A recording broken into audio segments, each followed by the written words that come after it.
This is the Cafe Racer Podcast, episode 138 from March 10th, 2019. I am Daddy No Fun. And I'm Crash. And all right. Apparently, I'm going through puberty. A little voice crack in there. I'm Crash. Crash. Yeah. Obviously, we've had a time change today because it kind of messed everybody up. We should have been starting a little earlier. Yeah, I honestly wish I could blame it on that. Like, I don't have any clocks that need to be reset, in my general vicinity. So every alarm went off exactly when I had told it to go off. Right. I just got confused on what time zones are and how many hours are there apart between me and you, I guess. What difference does that make, though? What's that? What difference does that make? Nothing. Like the daylight savings thing has no effect on that. I just didn't. I'm just dumb. Yeah, I can't count to 3. Apparently, like adding 9 plus 3 or subtracting 12, like 3 from 12. I didn't do it very well. I got 10 instead of 9 when I subtracted 3 from 12. Mm-hmm. So, oh boy, it's because I don't have 12 fingers, man, and I must have had shoes on at the time I was setting my alarm, so I wasn't able to look at my toes. I'm putting it on Facebook right now that the chat's turned on. All right, cool. I can never see it for when you guys go to YouTube to chat. I don't really see it unless we're logged into YouTube. Right? Yeah, right. So nothing kind of happens. Sometimes I'll look at it and you know what? I'll go ahead and put it on here right now. Let me just make sure. All right. Anyway, we both did a bunch of stuff. Yeah, right? You had the Vintage Iron Club show, right? Yeah, but I got to tell you the story about... Yeah, do it. Okay. I am excited. So the week before the Vintage Iron Club thing, I flew to Montreal for this crazy... A buddy of mine is a total foodie, and he owns an espresso bar in Gainesville.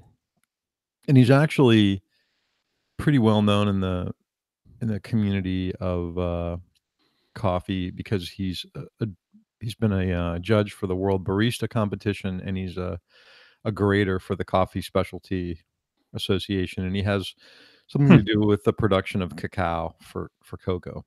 So interesting. He flies all over the world. He's been to a lot of different places, and he's big time foodie, and he's also a photographer. His background, like mine, is in photography, and we've been shooting a lot of film in old vintage cameras and some, not so old cameras, like cameras from the 80s and 90s.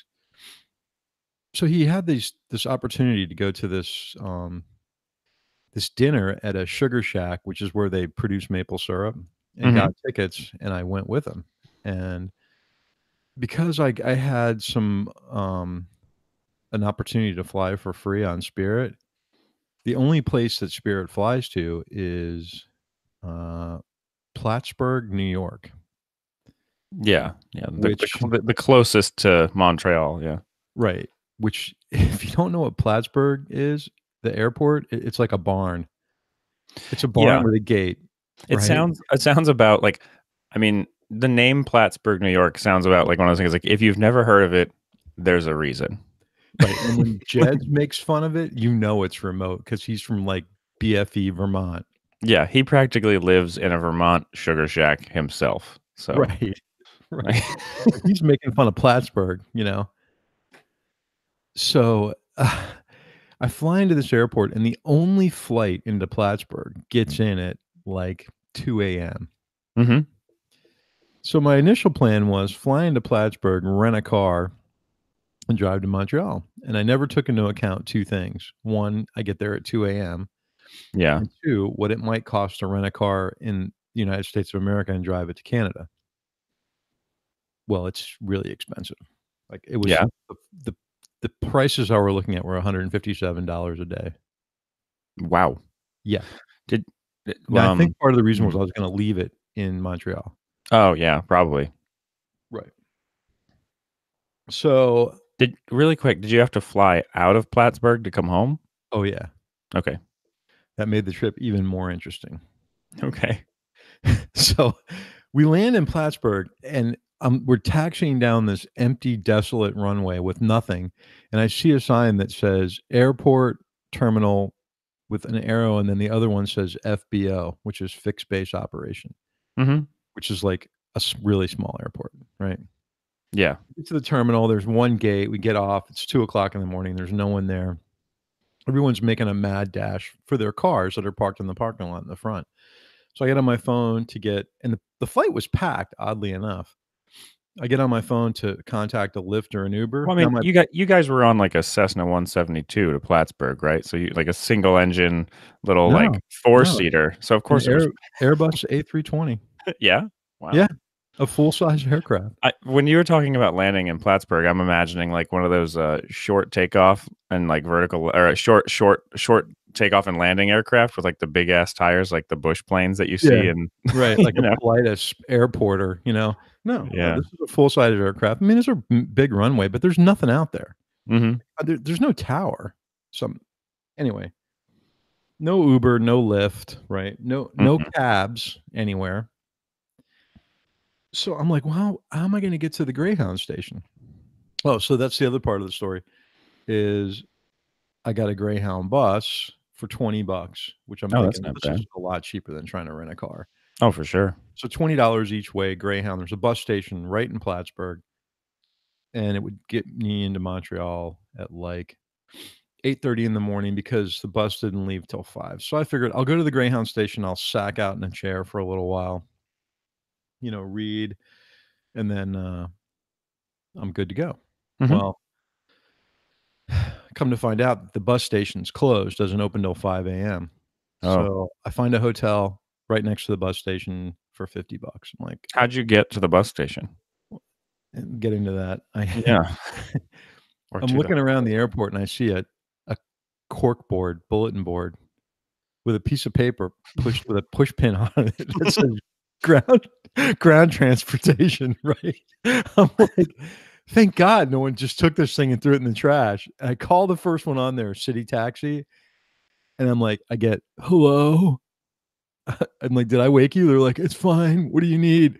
I'm like, do you have cabs from the airport to this Super 8 motel? Yeah, we'll send one for you. It'd be about 12 minutes. I'm like, all right. So I go to stand outside. It's freezing cold. This is the other thing I didn't take into account, that it's cold in the wintertime in the northern areas. Oh, yes. Yes, it is significantly colder than Florida. I left Florida, it was like 80, right? Oh, dear, yeah. It's been colder than that here. So I'm freezing, standing outside. And this cab rolls up all of a sudden, and 3 people dive into it. And I'm like, hey, did you guys call a cab? And they're like, yeah. I'm like, oh, okay. Well, I'll wait for mine. And the lady that's driving the cab rolls down her window and she goes, did you call a cab for the Super 8? I'm like, yeah. She goes, this is your cab.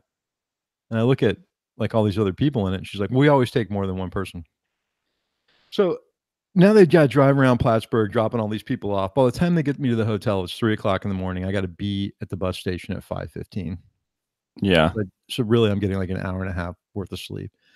I check into the room. I tell the guy, I'm going to be back down here early. I get up, get my bag, run down there, tell the guy I need an Uber or a cab to the bus station. He goes, oh, no, it's like right down the road. He goes, walk up the parking lot, make a left, and it's 2 buildings down. Well, keep in mind, everything's covered in snow, so I don't even know where the parking lot is. I have no idea where the road is or anything. So I figured that out. Like, I can't even see the earth, man. What are you where are you talking about? Everybody there is like Larry, Daryl, and Daryl, everyone. This is my brother Daryl, and this is my other brother Daryl. Right. They're all like, high forehead, slack jawed. I mean, like, they're all looking at me like I'm insane, like, you don't know Plattsburgh? So I walk down the street and I count 2 buildings and there's nothing. It's the end of the road. There's no Greyhound terminal. I see no buses, nothing. And I finally turn around and I walk back to the gas station. I walk inside. And I'm like, do you know where the Greyhound station is? They're like, yeah, this is it. I'm like, oh, okay. I never thought, the gas station. Yeah. So the bus gets there. Everything's cool. I do the border crossing. It's like 5 minutes from there. And they grilled me going into the Canada. Like you wouldn't believe. Like I was really? Oh, yeah. I couldn't believe it. Like, we talk about our border here, and they don't want anybody in Canada. They detained, like, 4 people off the bus for whatever reason. So, anyway, long story short, had a really great time in Montreal. The food was absolutely incredible. It was like a 15 courses and 3 servings at this dinner that we went to. Took a bunch of pictures. Anybody who follows me on Instagram sees the photos I took, and then I had to go back, which was really kinda convoluted because the only bus I could get was at 9:30. So I got to Plattsburgh at, like, 10:30. The flight is leaving at, like, 2 AM or 3 AM. So I'm like, "I'm not even gonna bother checking in the hotel. I'll just go to the airport." And got back, no problem. Um, but by the time the flight was a little late. By the time I got back to South Florida, it was 7:30 in the morning, and I had to be at the Vintage Iron thing. So I didn't really have time to do anything but run by the house, change clothes, grab some gear, and head over there. And it was like a great day. One of the Oh, best. good. Yeah, the bands were incredible. Now, I was kinda, like, relegated to the stage all day, so I didn't get a lot of time, unfortunately, to go check out bikes or interview people. Yeah, you were the, master of ceremonies. Yeah, so I was introducing the bands and kinda, like, helping coordinate all that and working the stage, and then I just got to see a little bit. I got a few pictures, but we have a friend of the show, Kelly Tickner, who I'm gonna try to put a link to all his photos on Instagram on our page, and, Oh, cool. he did some great photography. And they had the pinup contest and the fashion show, and that was wonderful. The girls were really super cool, beautiful, great costumes or clothes, I should say. But, Yeah. it was a lot of fun. There was a lot of cool bikes. I saw that FM from 1913. Oh, yeah. That was wild. It kinda reminded me of, like, one of the original Harleys, like a rectangular tank, sorta Mhm. long and rectangular, Yeah. inline cylinders. There was a Veloset there that was beautiful. One of my buddies had brought an R100 RS BMW, like a '78 maybe. Mhm. Absolutely gorgeous. And then, we gave awards out. Then the next day, I flew to Denver like an idiot. Did a round Wow. trip one-day trip to Denver, and it was also cold there. And who would have thought, you know? It was freezing. Thought I was gonna go sightseeing in Denver. Yeah, no. Sat in the bus terminal the whole time. It was colder than Montreal. Alright. That sounds like a whirlwind weekend. That's my idiotic story. Nice. That was a lot. You crammed a lot into, just a few days. Yeah, 'cause I'm a moron. Yeah. Well, we So all how's have the our build moments. going? The build's good. So I haven't actually been over there to work on the bike in a few days because I think we've talked about how Dave works up with Jay from Losa during the week a lot. Right. Which is, for those of you that are not, familiar with Southern California's geography, I'm in San Diego, and then Losa is in Long Beach, which is about an hour and a half away. So Dave will go up there for like 3 or 4 days during the week and stay up there. Well, he took the bike and Jen, so they went up and worked on the bike up in Long Beach for a few days. So I haven't seen I haven't seen the bike in a couple of days, but we have been having I have been having a great time using a Sawzall and cutting things off the bike and then grinding the things I cut off down so that they're not as sharp and pointy. Right. It's been really cool. I've been trying to take a bunch of pictures and post as much as I can as well. I'm going to be over there working on the bike a lot this week. But do you remember the WD-40 bike that Dave built? Yeah. At all? So yeah, it was this XS 650 that he turned into like a really tall, not really tall, but like fairly tall scrambler. He has since repainted it and done a few other mods to it, so it's no longer the WD-40 bike. It's Hold on, I'm gonna sneeze. Maybe not gonna sneeze. I don't know. Anyway, so he wants to go on this ride.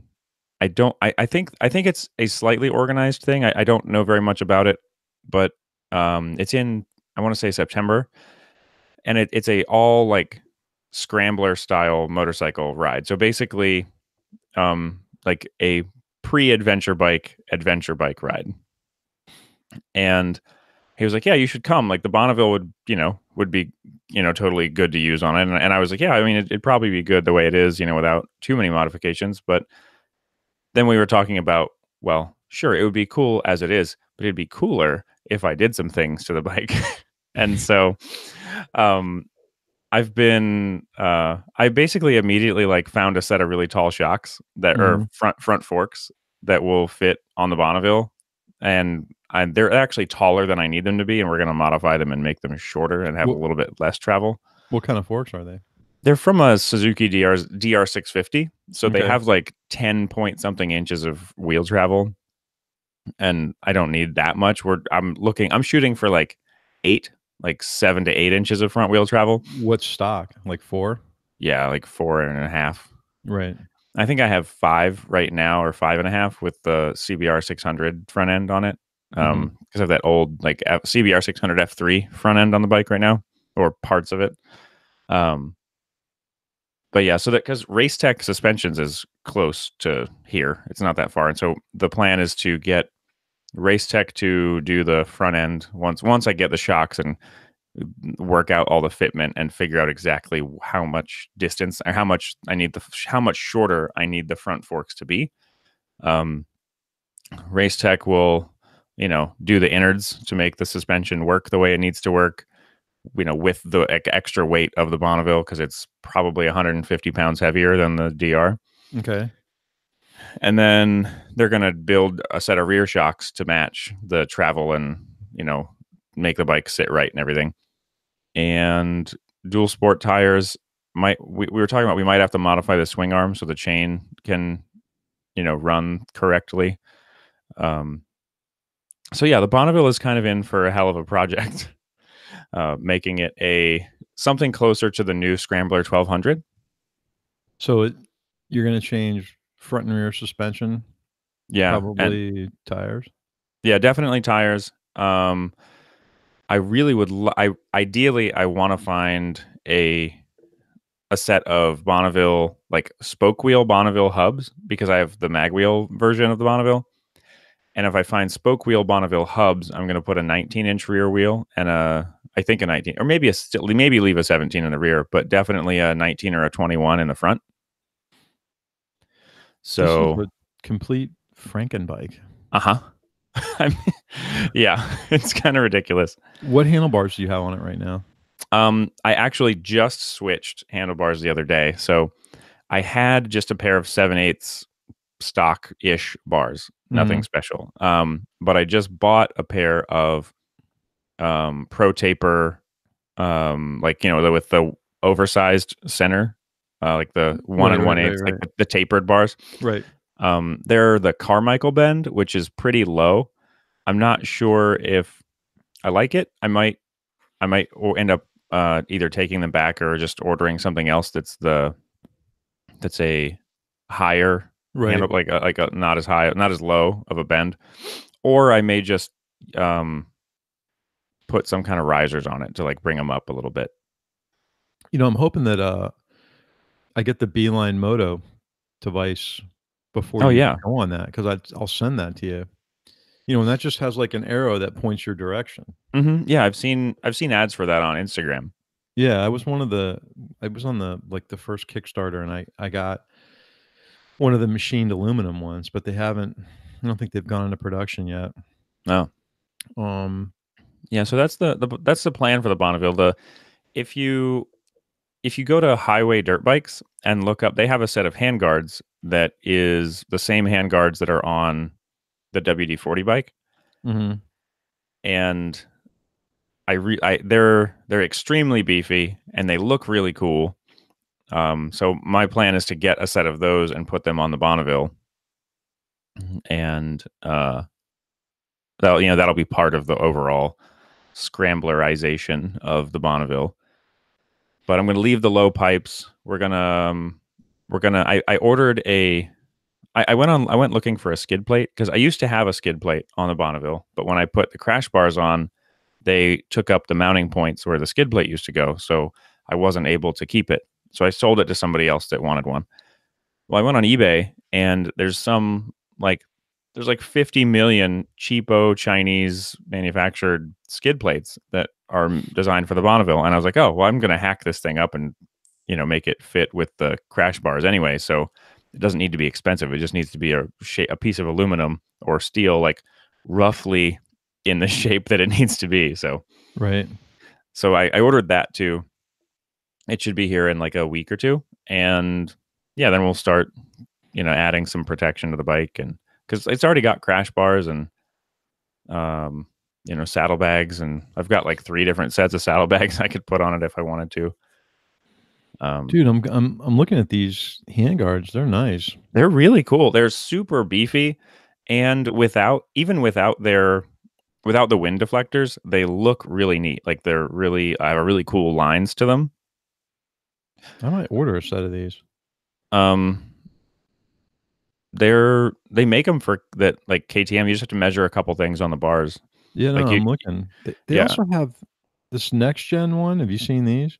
Yeah, those are the ones I'm probably going to get for the Bonneville, because my handlebar. So to explain to the listeners, the basic ones are not really basic, but the original ones that they made use a top clamp that replaces your handlebars top clamps, and so they're only available in certain widths.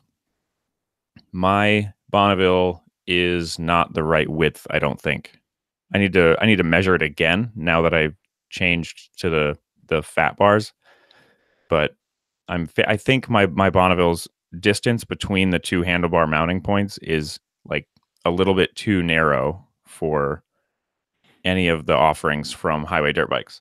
So I would need to get the next gen ones, which mount more like a conventional hand guard that clamps to your bar on the inner part, Mm-hmm.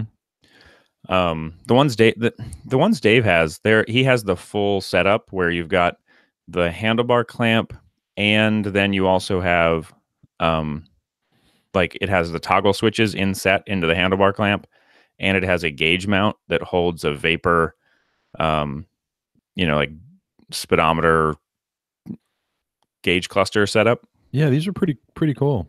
They're pretty neat stuff here.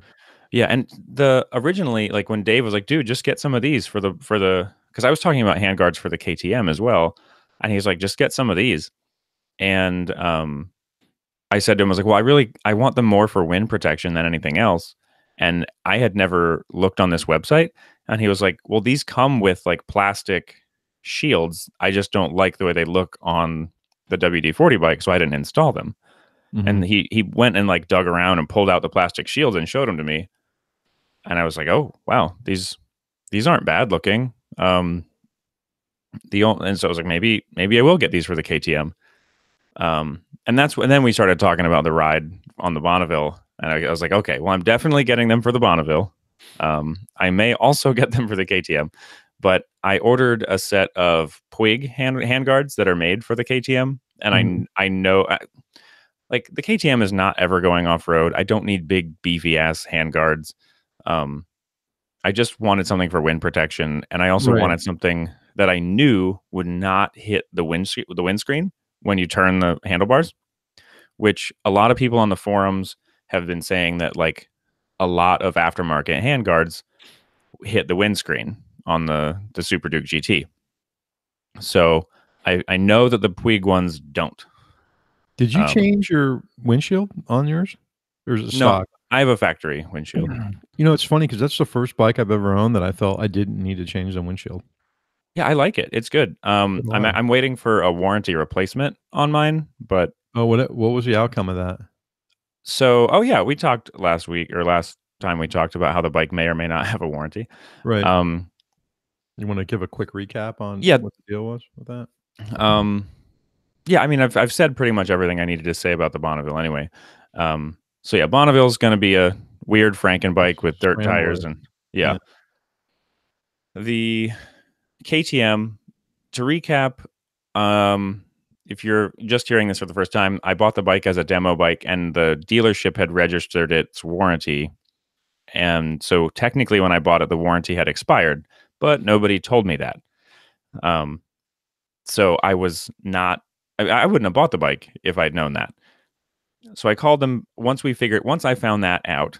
I got a hold of one of their sales managers, and they they agreed to give me a full factory warranty for a year from the date that we were talking on the phone, which I've already had the bike for like 6 or 7 months at this point. So in the end, I'm only losing like 5 or 6 months of full, 2-year coverage, because the bike, they have provided coverage kind of by accident for the last 6 months on like the two things that I needed fixed. And then now I have from like the 21st or something of February, I have a 1-year warranty that started that day and goes, 1 year unlimited miles warranty. So, okay, cool. Yeah. So it works out. The downside is that I have to take the bike to them, which they're warranting it for you. Yeah. And that wouldn't be a problem really. Like, I moved last weekend, and where I used to live, I was less than 5 minutes from them. Now I am not. So that's the only real downside, is that they are now no longer the closest KTM dealer to me. But I think after having dealt with them, I haven't dealt with them a ton, but after having dealt with them as much as I have, I'm not super inclined to deal with them unless I have to anyway. So with the exception of the windscreen replacement that they're handling, and if any other warranty related issues come up, then I'm going to go through them. But other than that, I'm probably just going to go through whoever's closest to me for any kind of, parts and service support. Right. I haven't been super impressed with how things work there. I mean, it's mostly just they never call me back, and it's frustrating. Right. Because their service department will be busy, and then I'll call, and they'll take my name and my number and say, "Okay, we'll call you right back," and they don't. Or I'll even talk to somebody in service, and they'll go, "Okay, I need to check on something. Can I call you right back?" And then they don't. So the only people that have seemed to call me back are the service manager and the sales manager. So I don't really want to have to talk to the manager every time. But yeah, so it won't be something that you're going to have to be in there for all the time. I mean, mine's been pretty great, really. Yeah, the only issues I've had are the exhaust system valve thing, which they fixed, and then the windscreen. And the windscreen is how we figured out the bike was technically out of warranty anyway. Right. The parts that I got were those Puig handguards, which I have not installed yet. And the other thing in the box was the top case, the 48-liter top case from KTM. I ordered it from KTM Twins. Did you talk to Spencer? I did, yeah. He's been really busy. I ended up just calling KTM Twins, and they gave me a military discount. Okay. So I was happy. So is it the one that's rounded kind of? Because there's like 3 of them that they have. Because I'm looking at getting one too. Yeah. So the one that I got, I'll send you guys. I'll post a picture. I'll send you, Steve, a picture too. There's if you go to KTM Twins website and you put in like 48-liter top case, 2 identical images will come up, and one is for $299 and is available in black, white, and orange, and one is for $329 and is available only in orange. And when I was talking on the phone with KTM Twins, they were not sure what the difference was, which that's fine. It's not like they don't make it. It's a KTM power part. So they're like, I don't know, maybe the orange is slightly different. Maybe something, I don't know. I was like, okay, well, let's go with the cheaper one, since if the orange is slightly different, I don't care. Unless it's horrendously different, at which point I will just paint the orange piece black and move on. So, or silver or something to like actually match the bike. But I got everything in the mail, and it turns out the orange is a little bit different, but I kind of wonder if that might also just be because my bike has been in the sun in its life, and the KTM the orange color is different. I got you. Yeah. The shade of orange on the little trim piece that goes around the top is not exactly the same. It's very close. In fact, it's close enough that I don't care. I'm fine with it because like you'd have to look. You would have to be judging this bike for a show to like notice. It's very very close. And the orange trim piece is never going to be sitting right up against another orange piece on the bike. It's always going to be on the top of the top case. So I open up the box. I start, I check through to make sure I seem to have all my parts and stuff, and everything seemed to be there. So I was installing it yesterday, and it turns out somehow in the package there is not the hardware to attach the little orange piece to the top of the top box. It doesn't just snap in place? No, it uses screws, and it uses these little like clip-on nuts that clip onto the trim. Okay. And then you set the trim piece down, and then from the inside of the box, there's a like rubber washer that's like, made to like, it's supposed to seal off that hole when you tighten it down. Mm-hmm. So like water doesn't get in, and then there's a rubber washer and a screw that screw it on. And though that little baggie of hardware was nowhere to be found. So I got everything else installed, and then on Monday I'm just going to call KTM Twins and let them know, hey, I didn't get this thing. Can you figure it out? Yeah, I was considering there's a 42 liter that matches the original bags on the bike. It's like $560 retail. Oh. Yours are the metal bags, right? They're not really metal. They're plastic with like a metal facade kind of on them. Yeah. I don't even know if it's actually metal. They're plastic cases is what they are. It might be a really, really thin aluminum veneer. Mm-hmm. If it actually even is aluminum. They make aluminum bags for them, but I think they're made by Touratech, and they're pretty expensive. Like each one of the cases is like $470 alone. Yeah. And that's without the mounts, but I think the mounts that I have, the SW Motec quick release mounts, can adapt to anything pretty much. Yeah. I've been considering taking the Moscow Moto bags off just for while I'm riding around town, Right. But they're mounted on plates. It's not hard, but it's not like a quick release thing where I can just pop them off. What would be really nice is if Moscow Moto made the receiver plate that are on those bags that you could adapt to hard cases. Yeah, that would be cool. Yeah, then you can just slide the hard case over the existing mounts. I actually should send Pete an email about that. Maybe it's something that they're looking at. Yeah, because like I can definitely understand from your perspective. Like I like soft bags for a lot of reasons, and then I like hard bags for other reasons, like getting in and out of them easily. Yeah, plus you can lock them. Right. Yeah. So like on an off-road trip, I would like the soft bags, because they're. I would have destroyed those. I would have already destroyed those hard bags like 4 times over. Yeah. And the Moscow Moto bags I just brush off and exactly go. And nothing damaged on the inside of them.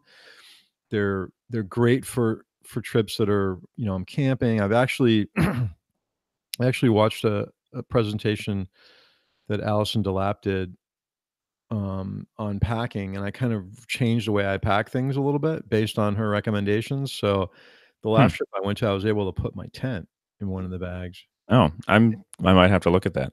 I actually have her packing list, but she kind of, so if you can imagine, my right side bag is the smaller of the two. It's like the 35 liter, and then the left side's the 45 liter.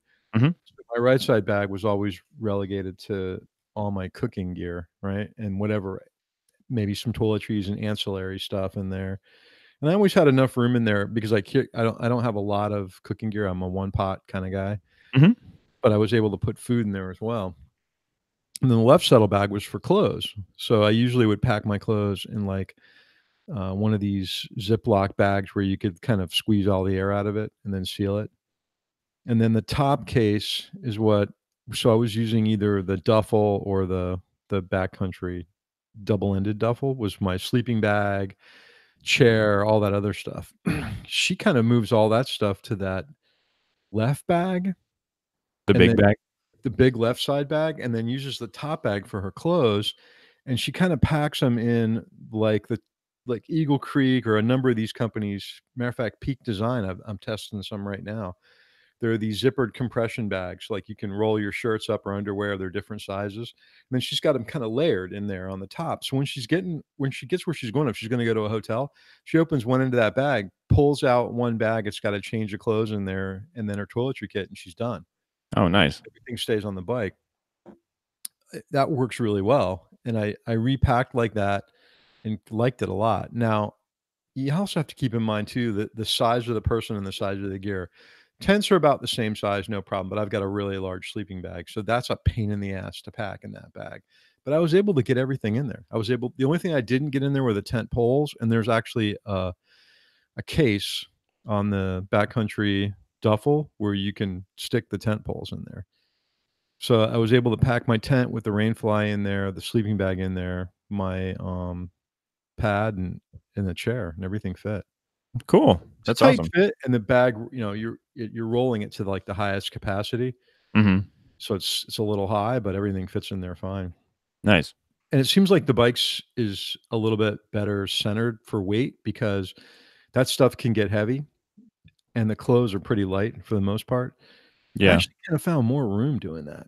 Now the only thing for me is always a camera case, and sure. that's extra. So she packs a laptop with her. I don't. I just take I have that portable hard drive that you can offload cards onto it. Oh yeah. What is that called? I can't remember the name of it right now. Yeah, I can't either, but I know what you're talking about. It's like Nomad or something like that. Yeah. Something. I was thinking Nomad, but I can actually use my phone. There's an app on the phone for that to edit photos and video right on the phone, connected to this thing by Wi-Fi. So I don't feel the need to take a laptop. Now, if I was, on the road writing stories and doing things like that, it'd be a different story. And I've tried to pare down the camera gear. So actually the next, we got into this kind of discussion about bags and stuff. The whole reason for wanting to change everything over would be when I'm daily commuting in town on a day-to-day basis, just having something I can lock stuff in, lock a camera in. Like, I don't feel comfortable leaving one of my cameras in the soft bag and then like going in someplace and not having eyes on the bike. Right. Especially in South Florida, especially after what happened to you. Somebody decides they're going to take a helmet. Yeah, that was not cool. Yeah, that was like a scumbag move. But I think I'm going to definitely call them and ask them about that. Even if they have something I can buy like as a part, I might try that. Yeah, like just kind of the receiver plate and like some spacers or something. Yeah. Those plates are like bonded to the bag, and I guess what it is they're screwed through. Yeah, and I might try that, because then that, like you said, that's all you would really need would be that receiver plate. You know what? Chris, I don't even think you need to space it on the bag, honestly. Maybe not. It's flush mounted on the soft bag, so it could be flush mounted on a case. That's and true. Then just slide over there and you'd be good to go. Yeah. Otherwise, I got to take the clamps off, remove the whole thing, then install clamps for whatever flavor of bag I'm going to use, hard bag, or to use the KTM bags. I got to completely remove the SW Motec set, which I don't really want to do. Right. It's not, and then reinstall the hardware from KTM, which it's not a quick change. I mean, it would be fine for like the entire season, or if I wasn't going to do a trip for a while, but that stuff kind of comes up not super expectedly all the time either, though.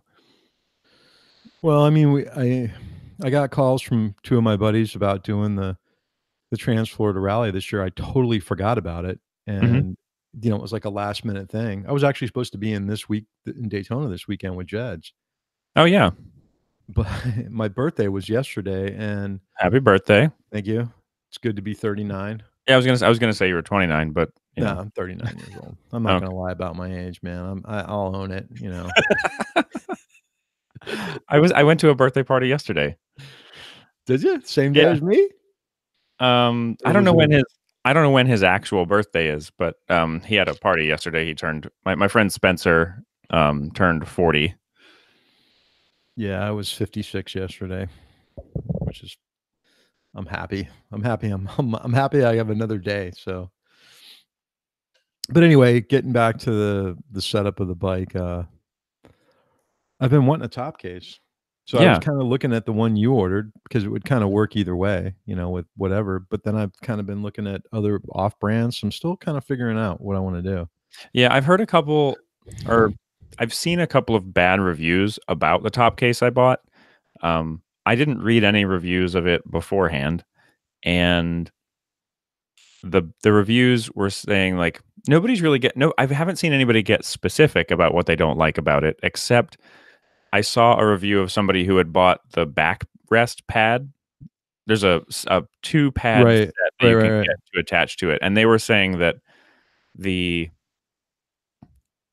I think it was they were saying like the holes didn't line up the way they thought they were supposed to or something, but the other people were just saying like this is a poorly designed bag. Buy it, go aftermarket or something like that. I hadn't really thought about it at all. At the time I was like, no, I just want the bag that matches the other bags. Right. And I don't. I've also seen a lot of people complain about the factory bags that my bike came with. So because they're a weird shape and they're kind of hard, they're hard to pack.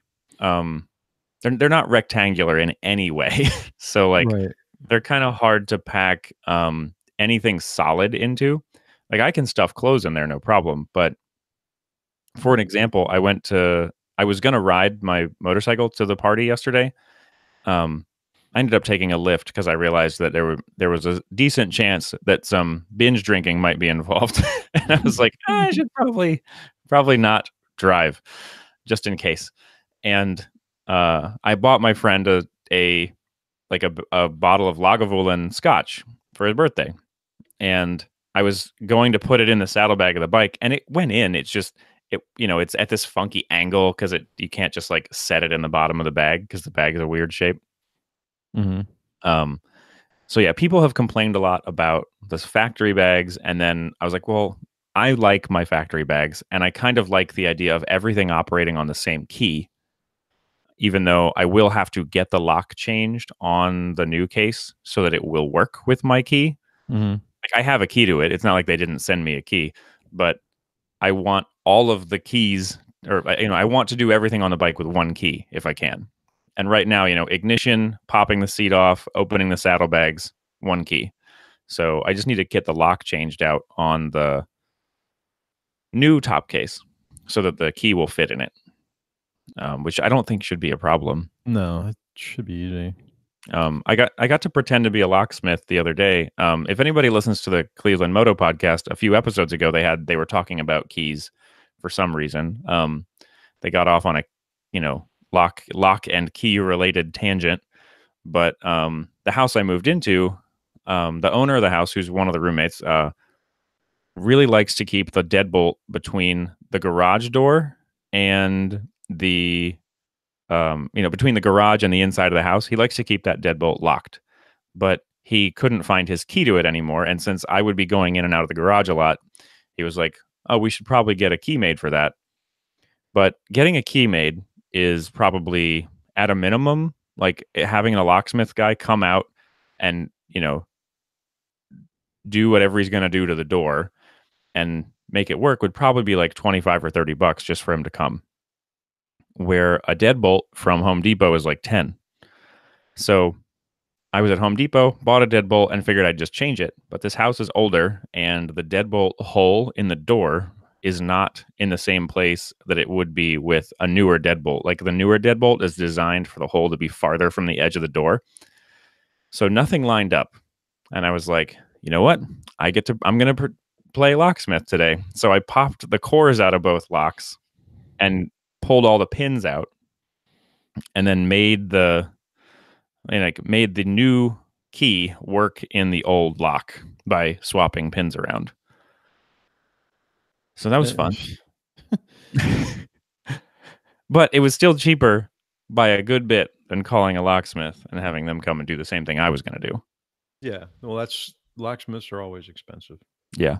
I've actually, like, the idea of being a locksmith like kind of appeals to me. Like I was looking up like how does one become a locksmith, you know? Like maybe there's some kind of course or something I could take, and then cuz you know, I've got like 8 years left in the Navy, and then I've got to find something else to do with my life. Can't you transition into what you're doing in Yeah, the if I real wanted world? to, I could. There's a couple civilian certifications I'd like to pick up between now and then, um, so that I could be more marketable. Right, But I don't know if I want to. It's a right, I don't know. I the idea. I've been doing a lot of thinking about that, and the whole like the up or out mentality of like the Navy or like the big corporate world doesn't really work for me. I've pretty much already passed my sweet spot in the Navy. My sweet spot was several years ago where I was a technician working on aircraft. I don't really want to lead people. So, but like I could, when I get out of the Navy, go back to being a technician on an aircraft, like on civilian aircraft. And that might be a lot of fun and be really rewarding. right. We even talked about like the whole flight attendant thing too. Yeah. Or like I've been looking at pilot schools too. Yeah. And Because there's a huge shortage of pilots right now. right, and the GI Bill will pay for everything after the civilian, like, pilot license. That's where all the So money is everything after. right, I would just have to pay for my own, civilian license, which I could get between now and the end of my career Yeah. easily. And there's actually where I did my FAA test for the drone pilot, there's Mhm. a school down there where they take you like soup to nuts. Like they were Yep. telling me that they have a lot of foreign students, like especially from China, because there's a real shortage of pilots in China. And so these kids come over, they got to learn English, obviously. Yeah. But they start with absolutely nothing, go through like the civilian ground school program, get their private pilot's license, their VFR, and then they go through the whole thing, you know. Yeah, there's a similar school here, and We're because of the totally not way talking about motorcycles, but yeah, I don't care.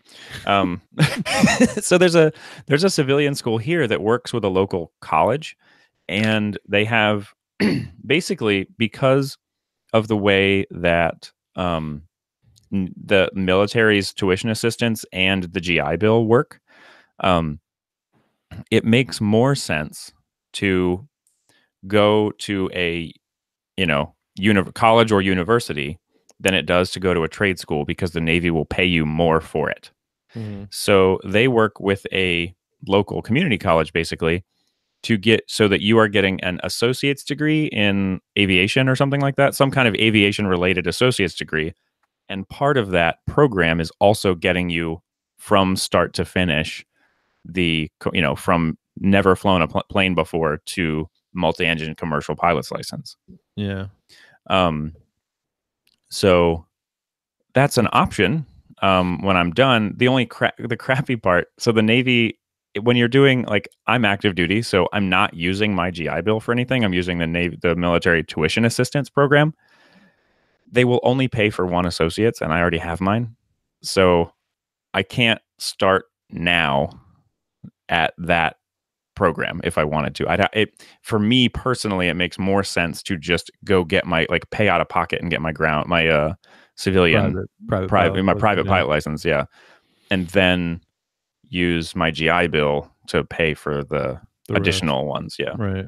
Yeah, But when I saw that, I was kind of kicking myself like, man, I kind of wish I hadn't gotten my associates yet because it literally would have just not been like a matter of me not checking a box and saying I want to graduate. Mm. Like, because I could have still taken all of the same college classes and had met all the requirements for the associate's degree. Had you not graduated. But if I hadn't graduated, I wouldn't have made the Navy go, oh, you have your associate's degree. Not going to pay for another one of those. Right.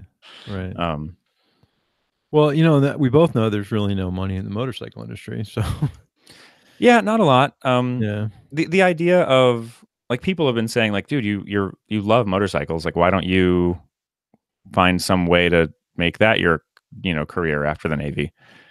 And I was like, well, I like having money to live, so there's that.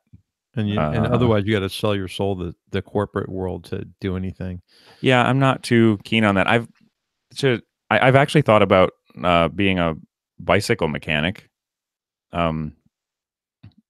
at like all these, like the locksmith, the bicycle mechanic, stuff like that. Those are great if you own your own place. You know what I right, mean? and Like, that's kinda what I was thinking is, like, I've been thinking about because 'cause I'm looking at, buying a house out here as, like, an investment, like, maybe buy a duplex or a so lot that you has want to 2 stay houses in on it. San Diego when you retire? I don't know, I have 8 years to really decide that, Right. but, I wanna stay in San Diego for the foreseeable future, um, and so, like, I've been thinking, like, well, if I bought a house that has a garage, because I'm not gonna buy a house that doesn't have a garage. I have too many motorcycles for that. Um, like, I could easily at least start there and, like, run a basically any kind of mechanical business out of my garage, like bicycle, locksmith, uh, musical instrument. Like I've played musical instruments my whole life. Like I could be a piano tuner, I could be like a guitar tech, like Right, right. so. Well, I mean, if you got options, then I would explore everything and then do some of that other stuff on the side. Yeah, that's kind of what I'm Yeah. thinking of. A lot of the sort of like dream jobs for me are things that I could do more than one of at a time. Right.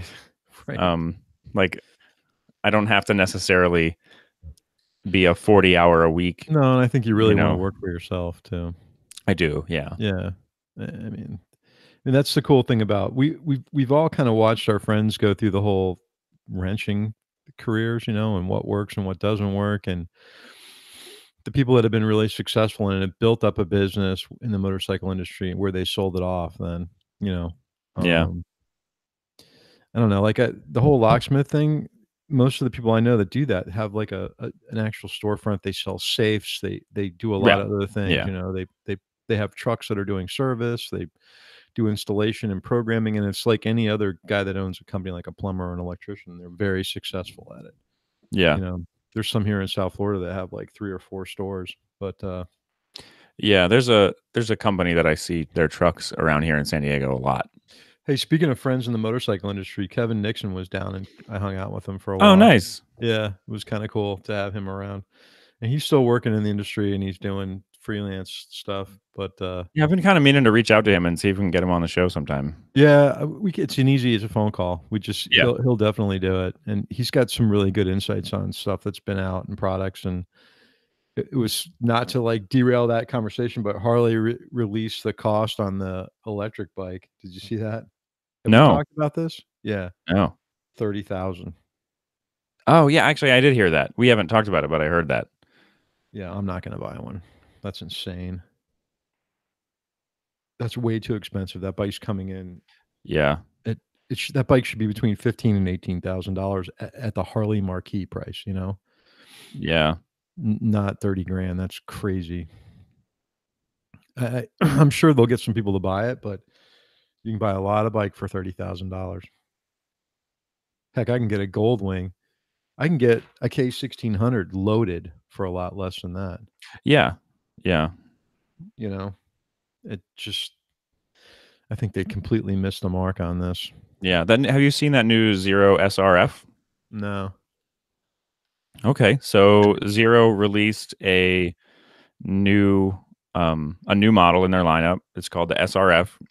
Think of a Street Fighter, like a Zero Street Fighter, and it's if you've seen Zeros in person, like they always felt kind of small, like they're very narrow, and like the Zero S or SR were very almost felt like a 3/4 size motorcycle, and the Oh, SRF this is is like, cool. yeah, that thing. Imagine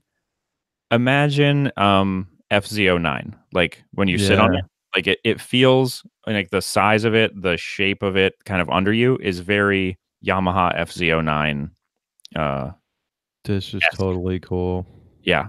And I was talking to Phil from the Cleveland Moto podcast, and he was talking about it on his most recent episode, or a recent episode. Um, the traction control system in that thing is out of this world good. Like, because one of the biggest parts is because it's an electric motor.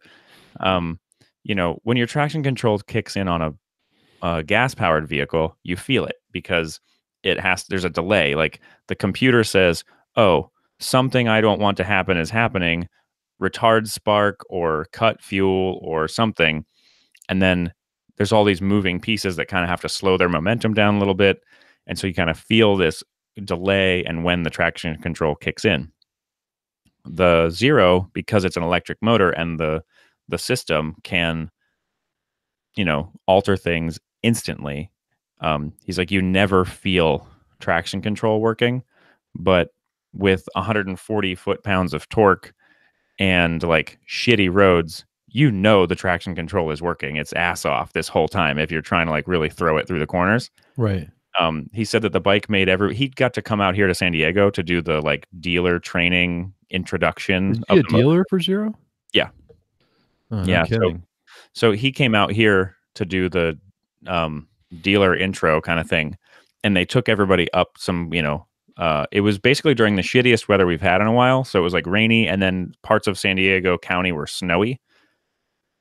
And they got to go ride all these roads, like all these backcountry roads. And he said that when they got there, everybody was like, oh my gosh, that bike made me feel like a rock star. Like I was flying through the corners, like never felt like I lost grip.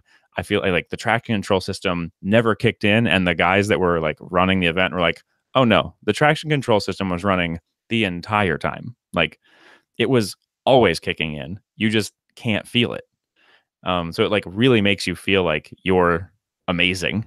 Have you read the specs on this thing? Uh-huh. This is killer. 200-mile range with the power tank, 161-mile range in the city. That's great. Yep. So they've also done a lot of work to, 1 hour charge time to 95% charged. Yeah. So I can explain some of that too. I've been actually I was working on a project for a class I'm taking, and we had to come up with like a proposal to a company. And I used Zero as an example, or as my project company. So I did a lot of research on like this was before the SRF came out. So everything pre SRF charges at like a maximum of, well, if you don't get the charge tank, which is Zero makes accessories that replace the storage compartment in where the gas tank of a normal motorcycle would be. So normally if you buy a Zero, it has a storage compartment there. If you get a charge tank, it's a level 2 charger that can charge it up to like 3 watts or 3 kilowatts or something that sits in that space. So then you can pull up to any electric charging station basically in the country and just plug in and it'll charge your motorcycle.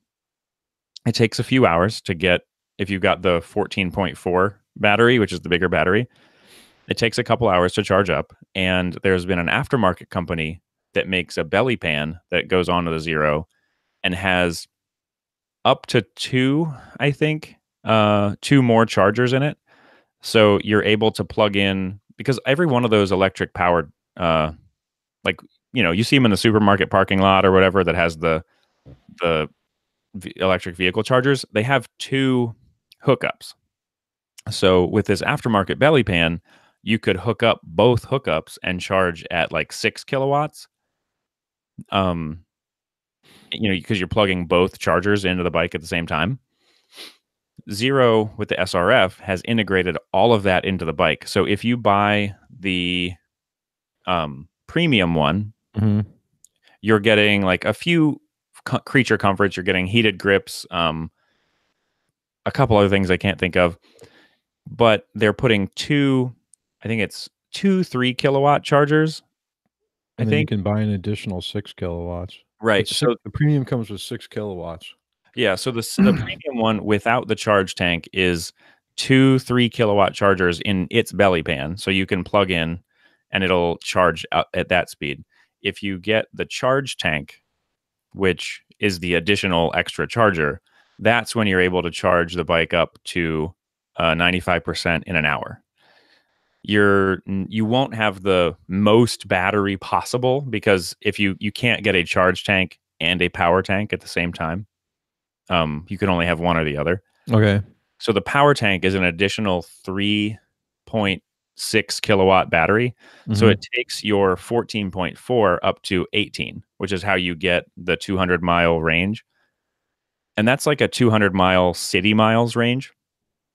because the faster you go, the less efficient the bike is. You can get 120 something miles at like 55 miles an hour with the charge tank and with the full 18 kilowatt hour battery, which is like, so with the power tank. So yeah, that's sort of how that all works together. Like, you basically, if you buy the premium version with the charge tank, you can hook up 2 electric car chargers and charge the bike in an hour to like 95%, which is unbelievable. Yeah, it's amazing. I know that the infrastructure isn't the same in California as it is everywhere else. I think we have a lot more of it.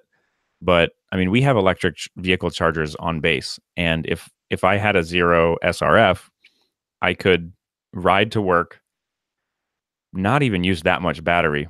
But if I really, if I could ride to work, plug in, and then if something came up where like, oh crap, a pipe burst at the house, I need to get home right now, I wouldn't be hurting myself. Like, I could easily hop on the bike and ride home and still have plenty of battery. With the kind of range you can get on the Zero, I could go to and from work 4 times on the highway range of the battery. Mm-hmm. And supposedly Zero is very conservative with their range estimates. Like, they're actually better than what they're listing. Yeah, like you really can go 123 miles. It's not like, yeah, if you ride under very optimal conditions at 50 miles an hour, you'll get 120 miles. They're like, no, you'll get 120 miles, and then probably a little bit. So it's that the bike is really exciting to me. I'm hoping. I just filled out the thing for a demo. Yeah, there's a Zero dealer here. I really want to get to go ride one. This is cool. This is something that I would seriously consider. Yeah. And it still comes with gonna kill Harley. Oh yeah. Especially because like fully kitted out, it's like $21,000. Yeah. And the crazy thing, so if you fully option out a Zero SRF, the new bike, and then you fully option out a Zero SR, the other one of the like the premium older model, the new bike is cheaper. Really? Mm-hmm. Yeah, it comes out because you get like, the new bike is capable of more stuff. So like, in order to get the same amount of like charging capability, like you basically can't. Like, you have to go aftermarket in order to get that level of charging capability. And so like, it ends up working out to be less expensive to buy a fully kitted out SRF than an SR. I'm really hoping that they take that SRF thing and like redo their whole line in that mold. So like, because they all look really small. Yeah, and I've always really liked the DS, the Zero DS, which is their dual sport bike. I would love it if they, made the bike feel a little more full-sized and incorporated all the battery technology and charging technology that they are building into the new bike into it, because the DS is the bike that I've always wanted from them, like of all the bikes I've seen. Okay, the other thing we're not factoring in here is, what's the rebate from the government on an electric motorcycle? So it's a percentage of the purchase price up to $5,000. So I think you get a tax rebate of $2,000 on a Zero. There's also, I'm noticing some state, like California's got a $900 rebate. It said limited funds though. Yeah, so it depends on the state, and like for me, I don't live in I live in California, but I'm not a California resident thanks to the military. Right. I'm a Washington resident, so I don't get a state rebate because Washington doesn't do income tax anyway. Yeah, it says up to $2,500 in 2017. Yeah. There's the way that tax rebate works, there's a certain number of electric vehicles that after the company has sold, I think it's 200,000 or 100,000 electric vehicles, that rebate tapers off very quickly and then disappears. Well, that ain't going to happen with motorcycles. Yeah, Zero is going to be able to do that for a long time. Tesla has already crossed the line. Tesla's rebate has already tapered off.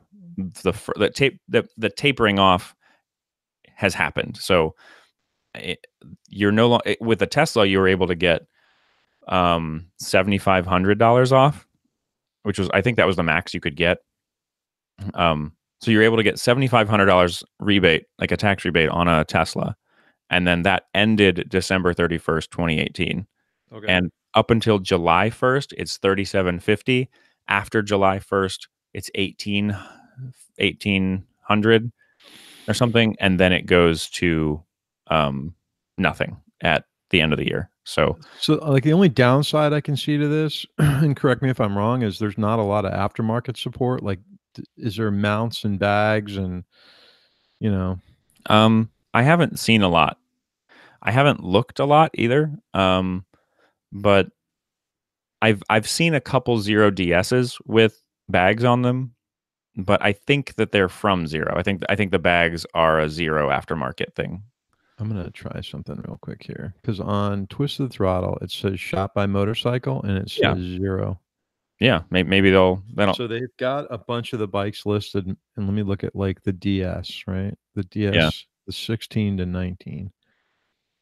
They've got lights listed, dry bags,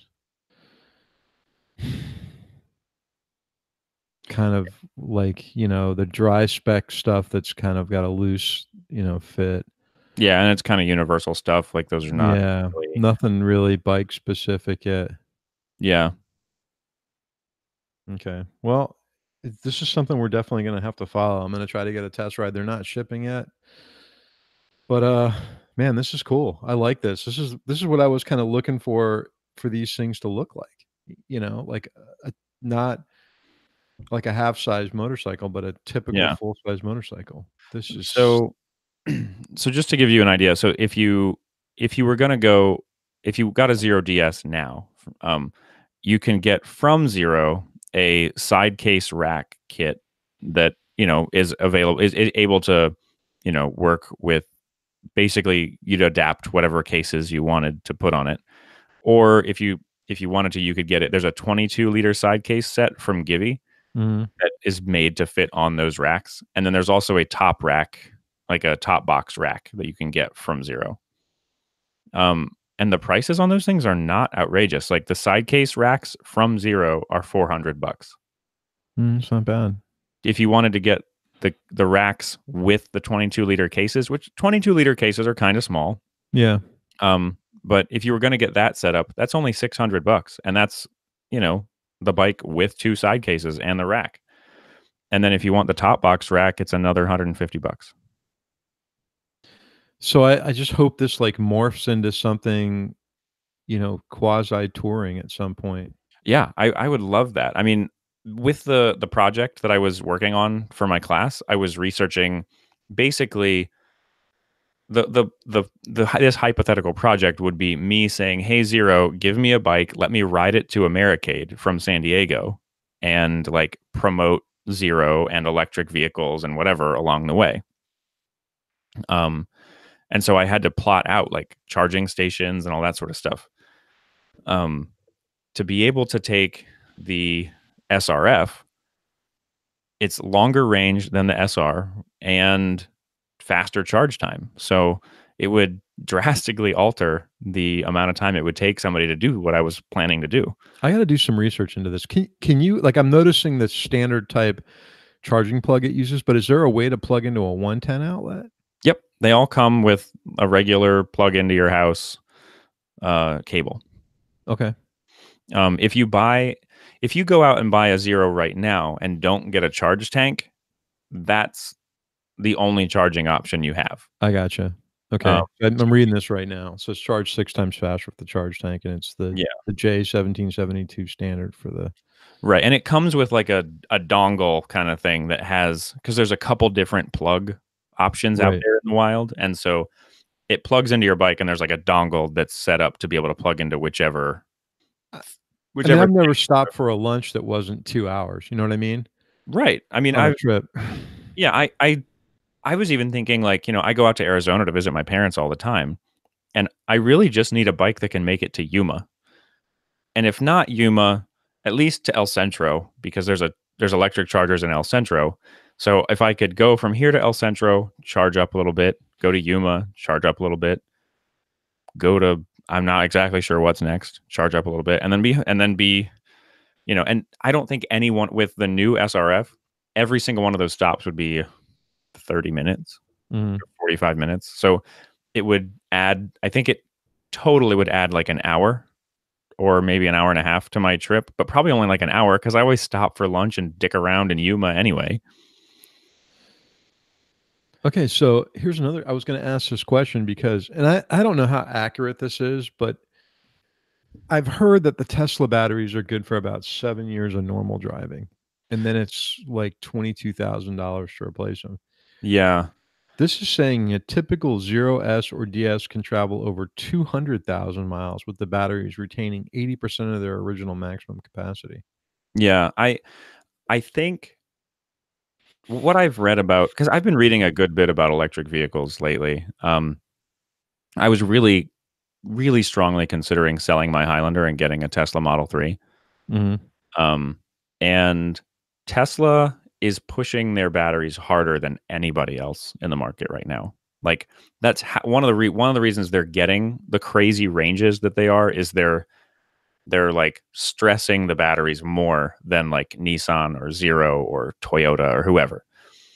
And so my sort of like, after sitting around and, surfing the forums and the specs sheets and sort of, whatever opinion is that Zero's probably not pushing their batteries super hard.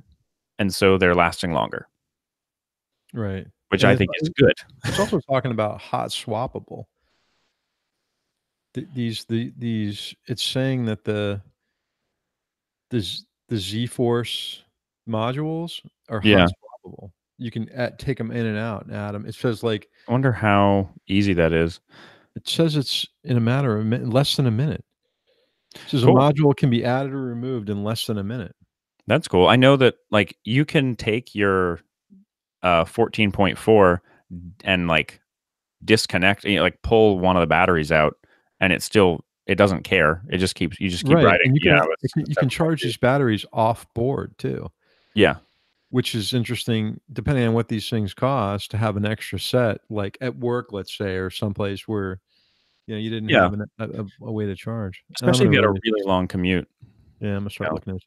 Hey, just one thing I wanted to say too is we got some more giveaway stuff. So awesome. Yeah, we should. We got a shark helmet, a Dainese ventilated jacket, some gloves. Ooh. Yeah, it's pretty cool. All right. I think it's about wrap up time. Yeah. So do I. Yeah. Okay. So I would like to thank all of our Patreon supporters for helping make this show possible and for being so active on Slack and constantly giving me stuff to read that's funny or insightful or just ridiculous. It's go on there. Really great community. If you're not a supporter, go to patreon.com/Cafe Racer Podcast and, throw us $1 a month or, whatever feels good to you.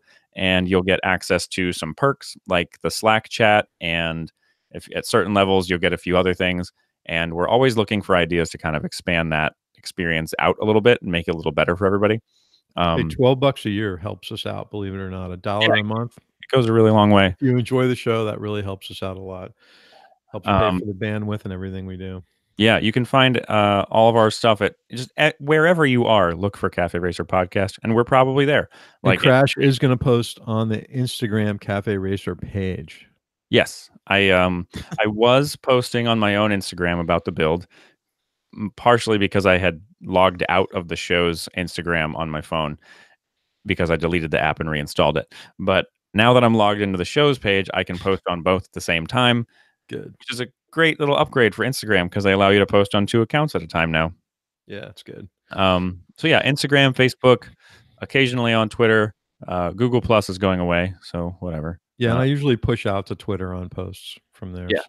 So look for Cafe Racer Podcast in all those places, and you'll find us. And thanks for listening. And hopefully Tuesday, I'll be riding with, Jeds from Jed's Moto and Scotty from Eamon Moto. Nice. Doing a lake ride and then going to dinner since I missed Daytona. So we'll post some stuff of that. Awesome. All right, cool. Get out and ride. See ya.